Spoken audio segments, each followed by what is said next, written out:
पूरा town zombie से भर चुका था, लेकिन एक आदमी अभी भी यहाँ शॉपिंग कर रहा था। भागते समय कहीं प्यास न लग जाए, इसलिए उसने पानी के 2 बड़े डिब्बा भी उठा लिया। फिर वो बिल चुकाने के लिए काउंटर पर गया। हालांकि वहाँ कोई नहीं था, लेकिन नियम तो नियम है। तभी उसे याद आया कि वो कैन खोलने वाला औजार लेना तो भूल ही गया। उसे एक कैन ओपनर और एक कैंची मिल गई, लेकिन तभी बाहर से अचानक एक जॉम्बी अंदर घुस आया। शायद बहुत दिनों से किसी इंसान को नहीं देखा था, इसलिए जॉम्बी ने भी आदमी की तरह सुपरमार्केट में घूमने का मन बना लिया। आदमी इतना डर गया कि उसकी सांसें थम गईं। उसे लगा कि जॉम्बी कुछ देर में चला जाएगा, लेकिन काफी देर बाद भी जॉम्बी वहीं था। उसे आदमी की गंध आ गई और वो उसी गंध की दिशा में उसे ढूंढने लगा। अगर ऐसा ही चलता रहा तो वो पकड़ा जाएगा। आदमी धीरे धीरे दरवाजे की तरफ खिसकने लगा। वो सीधे बाहर भाग सकता था, लेकिन तभी उसे जॉम्बी का डरावना रूप देखने में मजा आने लगा। जॉम्बी को ये बर्दाश्त नहीं हुआ और दोनों की आंखें 4 हो गईं। फिर वो उसकी तरफ दौड़ा। आदमी ने सोचा नहीं था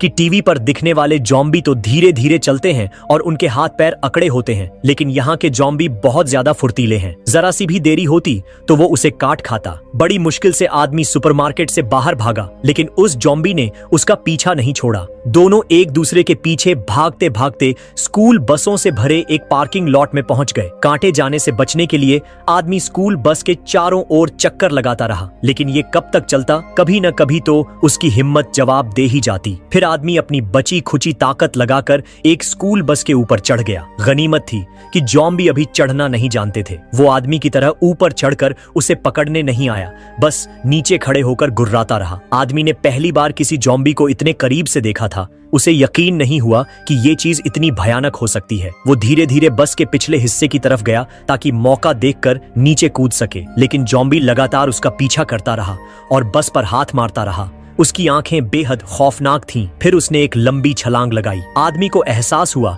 कि अगर जॉम्बी को और गुस्सा आया तो वो शायद सच में ऊपर कूदकर उसे खा जाएगा। इसलिए वो नीचे बैठ गया ताकि जॉम्बी उसे देख न पाए और शायद शांत हो जाए। जब आदमी लेट गया तो जॉम्बी वाकई थोड़ा शांत हो गया। कुछ देर बाद नीचे से कोई आवाज नहीं आई। आदमी ने राहत की सांस ली, लेकिन उसे अभी भी यकीन नहीं था। उसने धीरे से करवट ली और ध्यान से नीचे देखा, लेकिन जब उसने बस के पिछले हिस्से से झांका तो ये देखकर डर गया कि जॉम्बी गया नहीं है, बल्कि घात लगाकर वहीं इंतजार कर रहा है। आदमी डर से पसीना पसीना हो गया। उसने बस के अगले हिस्से से चुपके से उतरकर भागने की सोची, लेकिन तभी आदमी डर के मारे खड़ा हो गया और बस के पिछले हिस्से की तरफ भागा। लेकिन उसे क्या पता था कि उसके इसी हरकत से जॉम्बी को बस पर चढ़ने का रास्ता मिल गया। वो इंजन के हुड के रास्ते ऊपर चढ़ाया ताकि आदमी से 2-2 हाथ कर सके। फिर वो आदमी की तरफ दौड़ा। इस जबरदस्त टक्कर से आदमी लगभग घायल हो गया था। गनीमत थी कि जॉम्बी कूद नहीं सकता था, इसलिए वो कुछ देर के लिए उसका पीछा नहीं कर पाया। आदमी को सांस लेने का मौका मिला। वो दरवाजा धकेलकर भागने ही वाला था, लेकिन उसने देखा कि जॉम्बी दरवाजे के बाहर ही पहरा दे रहा है। आदमी डर के मारे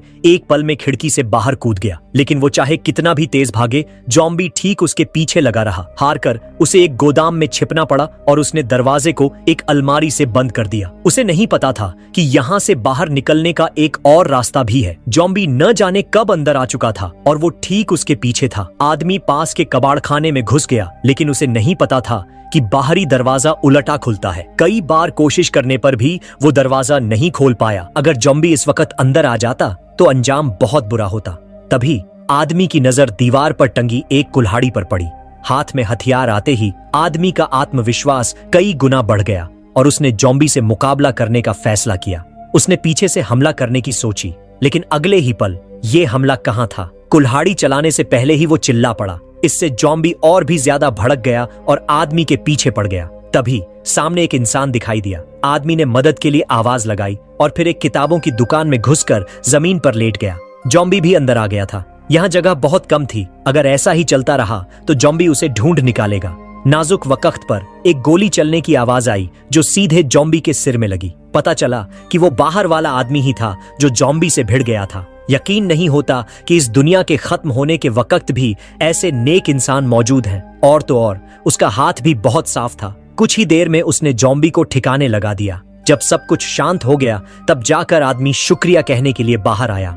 दुख की बात है कि जॉम्बी तो मर गया, लेकिन उस आदमी की भी जान नहीं बची। इसके बाद आदमी ने एक कटोरा उठाया। पहली बार जॉम्बी की जबरदस्त ताकत देखकर उसे लगा कि अब सबसे जरूरी काम हथियार ढूंढना है। सिर्फ इन पुरानी चीजों के भरोसे जॉम्बी की दुनिया में जिंदा रहना मुश्किल है। बिखरी हुई 3 छोटी टुकड़ियों ने मिलकर एक टीम बनाई और कुछ सामान लूटने के लिए ब्लैक मार्केट जाने की तैयारी की। टैटू वाला आदमी रोज को लेकर ब्लैक मार्केट गया और झूठ बोला कि वो सामान पहुंचाने आया है। मॉनिटर में बैठा गंजा आदमी रोज की खूबसूरती देखकर दरवाजा खोलने का बटन दबा देता है। गंजा आदमी हमेशा की तरह उनकी तलाशी लेता है, लेकिन इस बार उसकी नीयत ठीक नहीं थी। वो रोज के शरीर पर हाथ फेरता रहा। आखिर दुनिया खत्म होने पर भले ही चीजों की कमी हो, लेकिन हवस कभी खत्म नहीं होती। रोज को सौदे के तौर पर एक छोटे से अंधेरे कमरे में ले जाया गया। वहां पहले से ही एक और औरत थी जिसके कपड़े अस्त व्यस्त थे। जाहिर है ब्लैक मार्केट में ऐसे काम आम बात हो गए थे। अचानक रोज ने किसी को अपना नाम पुकारते हुए सुना।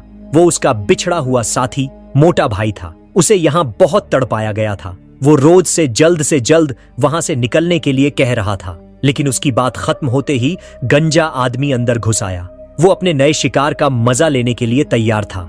जब वो जबरदस्ती करने ही वाला था कि बाहर से आई आवाजों ने उसका ध्यान भटका दिया। जॉम्बीज की एक पूरी फौज अंदर घुस आई और उसे भीड़ में डुबो दिया। असल में टैटू वाला आदमी ब्लैक मार्केट में घुसने के बाद बाजार नहीं गया था, बल्कि उसने चुपके से पिछला दरवाजा खोलकर बाकी साथियों को अंदर बुला लिया था। एक सियाहफाम आदमी कोरियाई लड़की को लेकर हथियारों के गोदाम में गया, लेकिन देखा कि दरवाजे पर सिपाही पहरा दे रहे हैं। वो चुपके से गया और गार्ड को बेहोश कर दिया। उसने उसे जान से नहीं मारा, क्योंकि मरने के बाद लोग तुरंत जॉम्बी बन जाते हैं। फिर टैटू वाले आदमी ने अपने पुश्तैनी हुनर से दरवाजा खोला। उन्होंने गोदाम से बहुत सारे हथियार जमा कर लिए। दरवाजे पर खड़े सिपाहियों का ध्यान भटकाने के लिए टैटू वाले आदमी की गर्लफ्रेंड ब्लैक मार्केट के बाथरूम में घुस गई। उसने जल्दी से एक आदमी को अपना निशाना बनाया, ऊपर से प्यार करने का नाटक किया और पीठ पीछे चाकू से उसका काम तमाम कर दिया। जॉम्बी बनते ही उस आदमी ने बाथरूम में बचे हुए लोगों पर हमला कर दिया। पूरा ब्लैक मार्केट में अफरा तफरी मच गई। अनगिनत लोग इन्फेक्शन का शिकार होकर खून के प्यासे जॉम्बी बन गए। सियाहफाम आदमी बाकी लोगों के साथ एक कोने में छिप गया ताकि जॉम्बीज के जाने के बाद वो भाग सके, लेकिन उन्हें नहीं पता था कि ब्लैक मार्केट के पीछे सेना का हाथ है। उन्होंने तुरंत जॉम्बीज को खत्म करने के लिए लोग भेज दिए। लड़ाई के दौरान सेना ने रोज और उसके साथियों को देख लिया और उन्हें सुरक्षित इलाके में ले जाने का फैसला किया, लेकिन जब उन्होंने सियाहफाम आदमी को देखा तो वे चौंक गए। ये वही 2 गार्ड थे जो उसे पकड़कर ले जा रहे थे। उनके साथी को इसी सियाहफाम आदमी ने मारा था, लेकिन दोनों पक्षों ने चुप रहना ही बेहतर समझा, क्योंकि सियाहफाम आदमी के पास उनका बेशकीमती सामान था। रात में दोनों सैनिक चुपके से सियाहफाम आदमी को दबा हुआ पैसा निकालने के लिए ले गए, लेकिन रोज ने आवाज सुन ली और उनके पीछे आ गई। सैनिक ने उसे सारी कहानी बताई और कहा कि ये सियाहफाम आदमी एक कातिल है। रोज के सवालों के जवाब में सियाहफाम आदमी ने सब कुछ आराम से मान लिया, लेकिन फिर उसने बंदूक उठाकर सैनिकों को मार डाला, क्योंकि अपने पिछले अनुभवों से रोज को लगा कि सेना से ज्यादा भरोसा उस सियाहफाम आदमी पर किया जा सकता है। इसके बाद कुछ लोग अपना सामान बांधकर सुरक्षित इलाके की ओर चल दिए, लेकिन जब वे वहां पहुंचे तो देखा कि सुरक्षित इलाका भी अब सुरक्षित नहीं रहा। अनगिनत सैनिक और नागरिक बंदूकें लिए लगातार इन्फेक्टेड लोगों पर गोलियां बरसा रहे थे। जब रोज की टीम सुरक्षित इलाके में पहुंची तो उन्हें भी लड़ाई में शामिल होना पड़ा, लेकिन उनके आने से हालात में कोई सुधार नहीं हुआ, क्योंकि मरने के बाद लोग भी जॉम्बी बन जाते थे। एक लड़की जब जॉम्बीज पर गोली चला रही थी तो उसका पति उसे रोकने के लिए सामने आ गया। अनगिनत गोलियां चारों तरफ चली। टैटू वाले आदमी की गर्लफ्रेंड को गोली लग गई। उसने मुंह से खून थूका और तुरंत बदल गई। सभी ने अपनी बंदूकें उसकी तरफ कर दी, लेकिन रोज और उसके साथी उस पर गोली नहीं चला पाए और वहां से भाग निकले। बदलने के बाद गर्लफ्रेंड ने बचे हुए लोगों पर हमला कर दिया। ज्यादा से ज्यादा लोग इन्फेक्टेड हो गए। मोटा भाई अपने साथी पर हाथ नहीं उठा सका, इसलिए उसने अपनी खास काबिलियत का इस्तेमाल किया और तेजी से भागना शुरू कर दिया, लेकिन कोने पर वो एक राहगीर से टकरा गया। राहगीर ने बंदूक छीन ली, लेकिन थोड़ा हिचकिचाया। वो एक और दुश्मन नहीं बनाना चाहता था, लेकिन तभी एक जॉम्बी ने राहगीर पर हमला कर दिया। मोटे भाई को एक बार फिर अपनी जान बचाने के लिए भागना पड़ा। घायल होने की वजह से उनकी रफ्तार धीमी हो रही थी। रोज ने एक गोली में उसका काम तमाम कर दिया। आखिर जिंदगी और मौत की लड़ाई में इंसानियत की कोई जगह नहीं होती। गोलियों की आवाज सुनकर जॉम्बी की फौज ने फिर से शिकार शुरू कर दिया। गनीमत रही कि सही वक्त पर सियाह फाम आदमी ने गलियारे का दरवाजा बंद कर दिया। लगातार संघर्ष कर रहे जॉम्बीज को देखकर वे बिना पीछे मुड़े सुरक्षित इलाके के केंद्र की ओर भागे। लेकिन इस वक्त स्टेडियम भयानक रूप से शांत था। वहां एक भी इंसान नहीं था। अचानक दर्शकों की गैलरी में एक बूढ़ा आदमी बंदूक लिए दिखाई दिया। बचे हुए तीनों लोग तुरंत सतर्क हो गए, लेकिन बूढ़े आदमी ने उन पर हमला नहीं किया। रोज की बेटी बूढ़े आदमी के पीछे से भाग कर आई। हालांकि रोज को अपनी बेटी मिल गई थी, लेकिन इतने बड़े पैमाने पर जॉम्बीज का सामना वे कैसे करेंगे। ये आदमी 3 दिन से पेड़ पर था। वह लगभग ठंड से जमने वाला था, लेकिन नीचे जाने की हिम्मत नहीं कर रहा था, क्योंकि पेड़ के नीचे एक जॉम्बी शिकार की तलाश में था। अचानक जॉम्बी को कुछ दिखा और वह बिना पीछे मुड़े भाग गया। आदमी जल्दी से पेड़ से नीचे कूदा और थके हुए शरीर को घसीटते हुए जमीन पर बिखरी लकड़ियां उठाने लगा ताकि पास के विला में छिप सके। लेकिन विला के अंदर से एक बंदूक की काली नली निकली। जैसे ही जॉम्बी पास आया, विला के मालिक ने उसे अंदर आने दिया। उसे नहीं पता था कि बंदूक लिए हुए व्यक्ति रोज है। कुछ दिन पहले कस्बे में एक जॉम्बी वायरस फैला था, जो जल्द ही सभी शहरों में फैल गया। जॉम्बीज की संख्या बढ़ती ही जा रही थी, यहाँ तक कि आखिरी सुरक्षित क्षेत्र भी खत्म हो गया। गनीमत रही कि आखिरी समय में रोज अपनी बेटी एना को वहां से बचाने में कामयाब रही। जॉम्बी वायरस से आई इस तबाही के कारण उन्हें एक बार फिर जिंदा रहने के लिए संघर्ष करना पड़ा। एक दिन 2 आदमी एक दुकान में सामान ढूंढ रहे थे। तभी उन्होंने दरवाजे पर एक छोटी लड़की की मदद की गुहार सुनी। दयालु आदमी ने दरवाजा खोल दिया, लेकिन लड़की अंदर आने के बाद शुक्रिया कहने के बजाय चुपचाप दुकान का पिछला दरवाजा खोल देती है। रोज और उसके लोग दुकान में घुस आए और उस भले आदमी को बाहर निकाल दिया। उन्होंने कुछ जरूरी सामान इकट्ठा किया और जैसे ही वे जाने वाले थे, स्थानीय नागरिकों के हथियारबंद गुट आ गए। उन्होंने खुद का एक संगठन बनाया था और बड़े पैमाने पर सामान लूट रहे थे। रोज और उसके साथी यह देखकर तुरंत छिप गए, लेकिन हथियारबंद लोगों ने उन्हें छोड़ने का इरादा नहीं किया। वे घर के हर कोने को ध्यान से खोजने लगे। जैसे ही पीछा करने वाले पास आए, तीनों हड़बड़ी में भाग निकले। लेकिन भागने के दौरान सियाह फाम आदमी को गोली लग गई। कोरियाई लड़की उसे सहारा देकर उठाना चाहती थी, लेकिन काफी कोशिश के बाद भी कामयाब नहीं हुई। रोज को लगा कि सियाह फाम आदमी उसके लिए बोझ बन जाएगा, इसीलिए वह उसे वहीं छोड़ना चाहती थी। लेकिन कोरियाई लड़की सहमत नहीं हुई। आखिर उन्होंने एक साथ इतने संकटों का सामना किया था, लेकिन माँ बेटी को कोई फर्क नहीं पड़ा। वे मुड़कर वहां से चली गईं। नागरिकों का हथियारबंद गुट अब तक पीछे आ चुका था। कोरियाई लड़की ने सियाह फाम आदमी को ढलान से नीचे धकेल दिया और खुद को हथियारबंद गुट के हवाले कर दिया। उनका लीडर रे कोरियाई लड़की से रोज का पता जानना चाहता था, लेकिन उसने मुंह नहीं खोला। वह अपने साथियों को धोखा नहीं देना चाहती थी। रे को मजबूरन उसे गाड़ी में बिठाकर पीछा जारी रखना पड़ा। रोज और उसकी बेटी शहर से बाहर भागकर एक शानदार विला में पहुंचे। जब वे अंदर छिपने की तैयारी कर रहे थे, तभी 3 दिन से भूखा एक जॉम्बी उनकी तरफ दौड़ा। रोज जल्दी से अपनी बेटी के साथ छिप गई और उसे खत्म करने के लिए स्नाइपर राइफल तान दी। जॉम्बी लगातार हिल रहा था, इसलिए पहली गोली चूक गई। आवाज सुनकर जॉम्बी ने दोनों की जगह का पता लगा लिया। जब वह उस जगह पहुंचा तो उसे वहां कोई नहीं मिला। माँ बेटी ने मौके का फायदा उठाकर एक तरफ से विला में घुसने की कोशिश की, लेकिन दरवाजा अंदर से बंद था। रोज ने जॉम्बी को मारने के लिए बंदूक उठाई, लेकिन निशाना सिर पर नहीं लगा। जॉम्बी उठकर फिर से हमला करने लगा। ऐसा लग रहा था कि माँ बेटी जॉम्बी का खाना बनने वाली है, लेकिन गनीमत रही कि आखिरी समय में दरवाजा खुल गया। जब माँ बेटी विला में घुसी तो देखा कि अंदर के लोगों ने उन पर हथियार तान रखे हैं। एक बूढ़ी औरत सिर्फ रोज का सामान लूटना चाहती थी, लेकिन हथियारबंद माँ बेटी को देखकर उसने तुरंत अपना इरादा बदल दिया। घर की मालकिन ने रोज को प्यार से अंदर बुलाया। पता चला कि ये बचे हुए लोग 2 गुटों में बटे हुए थे। एक तरफ विला के असली मालिक सैम का परिवार था और दूसरी तरफ एक बूढ़ी औरत और उसके बेटे, जिन्हें उन्होंने दया करके पनाह दी थी। लेकिन उस बूढ़ी औरत ने एहसान मानने के बजाय घर पर कब्जा कर लिया था और सैम को लगातार बाहर जाकर सामान लाने के लिए मजबूर कर रही थी। सैम की पत्नी पहले वायुसेना में थी। वह हवाई जहाज से सामान गिराने वाले पायलट को जानती थी और उसने उनसे वायरलेस पर संपर्क किया था। लेकिन थोड़ा सा खाना इतने सारे लोगों के लिए काफी नहीं था। हवाई मदद से संपर्क न हो पाने पर दुष्ट बूढ़ी औरत ने सैम को बाहर जाकर सामान खोजने के लिए भेज दिया। सैम विरोध करना चाहता था, लेकिन सामने वाले संख्या में ज्यादा थे। अपने परिवार की सुरक्षा के लिए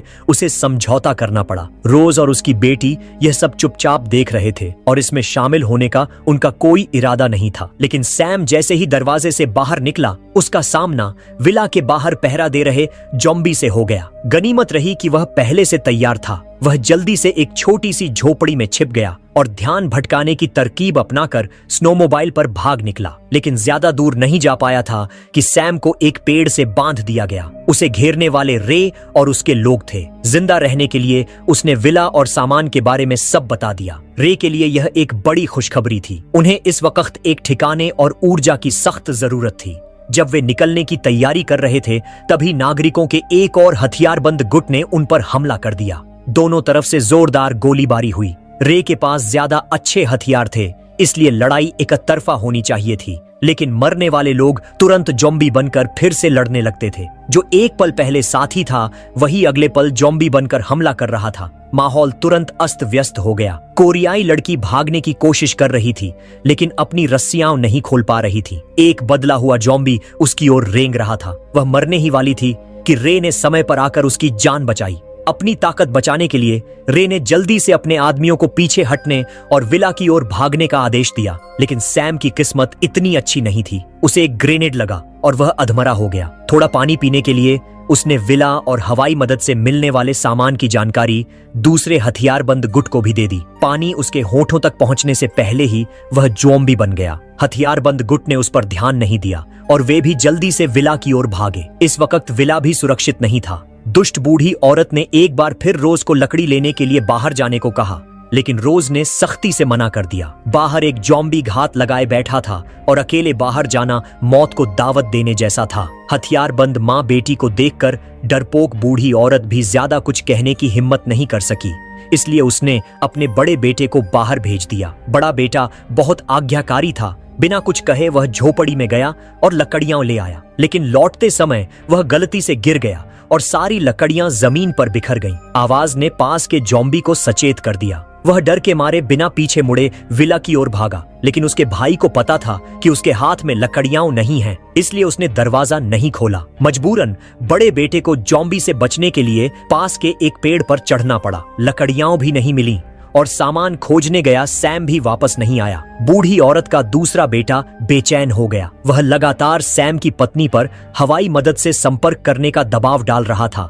ताकि वे जल्द से जल्द सामान भेजें, लेकिन वे चाहे कितनी भी कोशिश करें, कोई जवाब नहीं आया। गुस्से में आकर दूसरे बेटे ने उसे गोली मार दी। मरने के कुछ ही समय बाद वह औरत जॉम्बी बन गई और उस पर हमला कर दिया। दूसरा बेटा यह देखकर तेजी से नीचे की ओर भागा। पूरे विला में अफरा तफरी मच गई। गनीमत रही कि रोज ने एक गोली में जॉम्बी को खत्म कर दिया, लेकिन इससे रोज को यह भी एहसास हो गया कि बूढ़ी औरत और उसका बेटा एक टाइम बम की तरह हैं। उन्हें जिंदा छोड़ा तो न जाने और क्या मुसीबत खड़ी करेंगे, और अब दोनों पक्षों की ताकत बराबर थी। रोज ने ताश के पत्तों से अपनी बेटी को एक इशारा दिया। दोनों ने एक साथ बंदूक उठाई और उन दोनों का काम तमाम कर दिया। लंबे समय तक भागते रहने ने रोज के दिल को बेहद कठोर बना दिया था। जब रोज लाशों को ठिकाने लगाने की तैयारी कर रही थी, तभी उसने विला के बाहर मदद की पुकार सुनी। वह खिड़की के पास गई और अपनी स्नाइपर राइफल तान दी। उसने देखा कि एक आदमी को जॉम्बी दौड़ा रहा है। दोनों के बीच की दूरी कम हो रही थी कि जॉम्बी पास की लोहे की बाड़ में फंस गया। आदमी लगातार मदद के लिए चिल्ला रहा था। अचानक एक गोली चली जो सीधे जॉम्बी के सिर में लगी। आदमी शुक्रिया अदा करते हुए लड़खड़ाता हुआ विला की ओर भागा, लेकिन ज्यादा दूर जाने से पहले ही उसे भी गोली लग गई और वह जमीन पर गिर पड़ा। रोज उसे विला में घुसने नहीं दे सकती थी। आखिर इस तबाह दुनिया में सिर्फ खुद पर ही भरोसा किया जा सकता था। हालांकि जॉम्बी मारा गया था, लेकिन उनकी मुसीबतें अभी खत्म नहीं हुई थीं।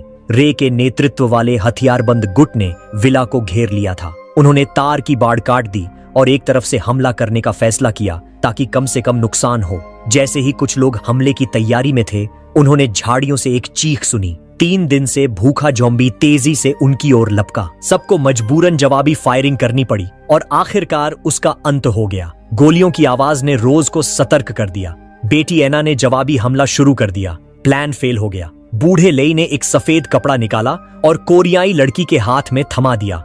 उसे जोर जोर से लहराने और सरेंडर करने के नारे लगाने को कहा। बंदूक की नोक पर कोरियाई लड़की को ऐसा ही करना पड़ा। आदमी ने उसे इंसानी ढाल बनाया और विला के दरवाजे तक पहुंच गया। वह अंदर की ओर चिल्लाने लगी। आदमी ने रोज से कहा कि वह हार मान ले तो उसकी जान बख्श दी जाएगी, क्योंकि उनके पास संख्या ज्यादा थी। जब रोज हिचकिचा रही थी तभी बाहर से गोलियों की आवाज आने लगी। अनगिनत गोलियां कमरे में आईं। रोज ने जल्दी से छिपने की जगह ढूंढी। जब गोलियों की आवाज बंद हुई तो रोज ने खिड़की से बाहर झांक कर देखा। उसके साथी जॉम्बीज से लड़ने में माहिर थे और जल्दी ही उन्होंने जॉम्बीज को काबू में कर लिया। यह देखकर पास खड़ी कोरियाई लड़की डर गई। बूढ़े लेई ने यह देखकर तुरंत अपने साथी पर बंदूक तान दी। साथी ने बहुत सफाई दी, लेकिन बूढ़े लेई ने उसे मार ही डाला, क्योंकि उसे यकीन नहीं था कि वह संक्रमित है या नहीं। इसके बाद वे लोग हॉल में आए और देखा कि वहां लाशें ही लाशें हैं जो कभी भी जॉम्बी बन सकती हैं। विला अब सुरक्षित नहीं था। अचानक उन्हें दूर एक एयर ड्रॉप दिखा। वे जल्दी से सामान लेने भागे। इस बीच रोज और उसकी बेटी बाथटब में छिपी हुई थीं। वे इस लड़ाई में नहीं पड़ना चाहती थीं। तभी कुल्हाड़ी लिए एक आदमी अंदर घुस आया, लेकिन उसका हमला करने का कोई इरादा नहीं था। रोज ने बंदूक उठाई और गोली चलाने ही वाली थी कि वह आदमी डर के मारे तुरंत घुटनों पर बैठ गया। उसने बताया कि उसे एयरपोर्ट का रास्ता पता है और वह पायलट का दोस्त है जो रोज और उसकी बेटी को सुरक्षित जगह ले जा सकता है। विला अब सुरक्षित नहीं था, इसलिए माँ बेटी उस आदमी के साथ शहर की लड़ाई में शामिल हो गई। इस आदमी को बर्फीले मैदान में एक एयर ड्रॉप मिला। वे सब जल्दी से उसे देखने गए, क्योंकि उन्होंने 3 दिन से कुछ नहीं खाया था। लेकिन एयर ड्रॉप का बक्सा कीलों से बंद था। उनके पास सिर्फ कुछ टहनियां थीं, जिनसे उसे हिलाना भी मुश्किल था। जब वे बक्से को खोलने की कोशिश कर रहे थे, तभी एक सैनिक ने उन पर बंदूक तान दी। जाहिर है उसे भी एयर ड्रॉप के सामान में दिलचस्पी थी। विला की लड़ाई के बाद उनके पास गोलियां खत्म हो चुकी थीं, इसलिए उन्हें हार माननी पड़ी। लेकिन वह सैनिक बुरा नहीं था। वह सब कुछ अकेले नहीं लेना चाहता था। उसने अपने बैग से एक औजार निकालकर काले आदमी को दिया और बक्सा खोलने को कहा, ताकि वे सामान बराबर बांट सकें। एयर ड्रॉप के बक्से में कुछ खाना और दवाइयां थीं, जिनकी उन्हें सख्त जरूरत थी, लेकिन खाना पूरी तरह से जम गया था। सैनिक ने बताया कि यह मिलिट्री का खाना है, जिसमें बिना आग के गर्म करने वाला हीटर होता है, जो ग्रे या हरे रंग के पैकेट में मिलता है। थोड़ी देर ढूंढने पर उन्हें हीटर मिल गया, लेकिन सामान बहुत ज्यादा था। सैनिक ने सलाह दी कि पूरा बक्सा पहाड़ की चोटी पर ले चलें, क्योंकि अगर थोड़ा भी सामान बर्बाद हुआ तो भविष्य में उनकी जान जा सकती है। वे सब तुरंत मान गए, लेकिन दोनों औरतें खाना लेकर एक दूसरे को देखने लगीं, जैसे कुछ साजिश रच रही हों। फिर उन्होंने एक आसान सा खींचने वाला जुगाड़ बनाया। सैनिक और छोटी वाला आदमी पीछे से बक्से को धकेल रहे थे और दोनों औरतें पहाड़ की चोटी पर खड़ी होकर रस्सी खींच रही थीं। जब बक्सा चोटी पर पहुंचने ही वाला था, दोनों औरतों ने एक दूसरे को देखा और रस्सी छोड़ दी। भारी बक्सा तुरंत नीचे लुढ़क गया और पीछे वाले लोगों को भी साथ ले गया। सैनिक का सिर बक्से से कुचल गया, लेकिन उसकी जीने की इच्छा बहुत ज्यादा थी। उसने कुछ बिखरी हुई दवाइयां उठाईं और आगे रेंगने लगा, लेकिन आखिर में उसकी हिम्मत जवाब दे गई। जब वह आराम करने की सोच रहा था, तभी छोटी वाला आदमी, जो अब जॉम्बी बन चुका था, उसकी ओर रेंगने लगा। यह देखकर दोनों औरतें सामान की परवाह किए बिना भाग गईं। दूसरी तरफ रोज और उसकी बेटी को बर्फीले मैदान में एक वीरान जगह मिली। उन्होंने ध्यान से तलाशी ली, लेकिन उन्हें जॉम्बी का कोई निशान नहीं मिला। जब माँ बेटी आराम करने की तैयारी कर रही थीं, तभी बेटी ऐना, बूढ़े काले आदमी ने एक शानदार खाना तैयार किया और उससे उसके आगे के प्लान के बारे में पूछा। बूढ़े काले आदमी ने कहा कि यहाँ खाने पीने को बहुत कुछ है, इसलिए वह नहीं जाना चाहता। लेकिन ऐना ने बेरहमी से उसका झूठ पकड़ लिया। तुम्हारा घाव बिगड़ रहा है, तुम जल्द ही मरने वाले हो, है ना? रोज ने दोनों की बहस को रोका और किचन से कुछ मीठा लेने चली गई। तभी हॉल में गोली चलने की आवाज आई। बूढ़ा काला आदमी खून से लथपथ पड़ा था। हालांकि उसने उसे बचाया था, लेकिन ऐना नहीं चाहती थी कि उसके साथ कोई ऐसा आदमी हो जो कभी भी जॉम्बी बन सकता है। रोज के डांटने पर भी ऐना शांत रही और अपनी माँ को याद दिलाया कि उन्हें एयरपोर्ट जाकर सुरक्षित जगह पर जाना है। क्या वे वाकई इतनी आसानी से जॉम्बीज से बच पाएंगे? इस आदमी को एक एयर ड्रॉप का बक्सा मिला। जब वह उसे खोलने ही वाला था कि नागरिकों के एक और हथियारबंद गुट ने उसे रोक लिया। बूढ़े लेई ने तुरंत बंदूक तान दी और अपने साथी को बक्सा खोलने का इशारा किया, ताकि वे पहले कुछ खा सकें। लेकिन बक्से में हथियारों के सिवा कुछ नहीं था। दाढ़ी वाले आदमी ने हथियार बराबर बांटने का प्रस्ताव रखा, लेकिन बूढ़े लेई ने अपनी ज्यादा संख्या के दम पर मना कर दिया। दाढ़ी वाले आदमी को मजबूरन चुप रहना पड़ा। लेकिन जब वे लोग गोलियां गिन रहे थे, दाढ़ी वाले आदमी ने अचानक हमला कर दिया और बूढ़े लेई के एक आदमी को मार डाला। दोनों पक्षों का संतुलन तुरंत बिगड़ गया। दाढ़ी वाले आदमी ने बाजी पलट दी और कहा कि वह सारे हथियार ले जाएगा, लेकिन बूढ़े लेई पीछे हटने को तैयार नहीं था, चाहे जो हो जाए। जब दोनों गुट एक दूसरे पर बंदूकें ताने खड़े थे, तभी दूर से 2 जॉम्बीज आते दिखे। ये देखकर बूढ़े लेई हंस पड़ा। उसने पहले जॉम्बीज से निपटने का कोई इरादा नहीं किया और दाढ़ी वाले आदमी से बहस करता रहा, लेकिन दाढ़ी वाला आदमी इतना शांत नहीं था। जैसे ही जॉम्बीज पास आए, उसने अपनी बंदूक उनकी ओर कर दी। जॉम्बीज तो गिर गए, लेकिन वे बूढ़े लेई के कैदी बन गए। जब दाढ़ी वाले आदमी का भी वही हश्र होने वाला था, कोरियाई लड़की दोनों के बीच में आ गई और हथियारों का एक बैग दाढ़ी वाले आदमी को दे दिया। उसने इस जानलेवा लड़ाई को आसानी से सुलझा दिया। बूढ़े लेई ने कोरियाई लड़की की दयालुता देखकर उसके हाथ की रस्सियां खोल दी और उसे अपना साथी मान लिया। लेकिन जब वे एयरपोर्ट पहुंचे तो जॉम्बीज ने उन पर हमला कर दिया। गनीमत रही कि वे सब जल्दी से एयरपोर्ट की एक छोटी सी झोपड़ी में छिप गए। फिर बूढ़े लेई ने दरवाजे को एक मेज से बंद कर दिया ताकि जॉम्बीज का हमला रोक सके। लेकिन तभी कोने में छिपी हुई रोज ने बंदूक से उसे मार डाला। यह एक बेहतरीन चाल थी, लेकिन रोज को रोकने वाला दाढ़ी वाला आदमी था। वह बूढ़े लेई का एहसान चुकाने नहीं आया था, बल्कि उसने अपने आदमियों से उसे पिटवाया। उसे वह मंजर याद था जब उसे कुत्तों की तरह समझा गया था, लेकिन कोरियाई लड़की के साथ वह बहुत नरमी से पेश आया और उसे अपने साथ ले जाने की पेशकश की। उसकी कलाई पर चोट देखकर उसने तुरंत ऐना को जहाज से फर्स्ट एड किट लाने को कहा। दाढ़ी वाले आदमी के दबाव में ऐना को मजबूरन ऐना का ख्याल रखना पड़ा, लेकिन उसने चुपके से सिग्नल गन छिपा ली। जब सब कुछ दाढ़ी वाले आदमी के प्लान के मुताबिक चल रहा था, तभी दरवाजे से कुछ जॉम्बीज अंदर घुस आए और बचे हुए लोगों पर हमला कर दिया। जल्दी ही उन्होंने दाढ़ी वाले आदमी के गुट को खत्म कर दिया। बूढ़े लेई और रोज के लोग किसी तरह बच निकले, लेकिन बूढ़े लेई ने सब पर बंदूक तान दी। इस तबाह दुनिया में ज़ॉम्बीज से ज्यादा खतरनाक इंसान का दिल है, लेकिन रोज ने उसकी एक नहीं सुनी और सीधे सिग्नल गन से बूढ़े लेई के पास खड़ी कार पर फायर कर दिया। जबरदस्त धमाके से दोनों दूर जा गिरे। रोज का पैर भी टूट गया। कोरियाई लड़की और ऐना उसे लेकर भागना चाहती थीं, लेकिन रोज उन पर बोझ नहीं बनना चाहता था। उसने अपने सिर पर बंदूक रखकर उन्हें जल्दी जाने पर मजबूर कर दिया। हालांकि वह बेरहम था, लेकिन अपनी बेटी के लिए वह कुछ भी कर सकता था। मजबूर होकर वे दोनों जहाज की ओर भागे। पीछे जॉम्बीज भी तेजी से आ रहे थे। भागते समय एक औरत ने कोरियाई लड़की को गिराने की कोशिश की, लेकिन जल्द ही वे दोनों जहाज के पास पहुंच गए। लेकिन ऐना रुकी रही। कोरियाई लड़की चाहे कितना भी उसे पुकारती रही, उसने कोई जवाब नहीं दिया। फिर वह मुड़ी और जॉम्बीज से दूर भाग गई ताकि लड़की को समय मिल सके। वह जहाज पर चढ़ने में कामयाब रही और अकेली जिंदा बची।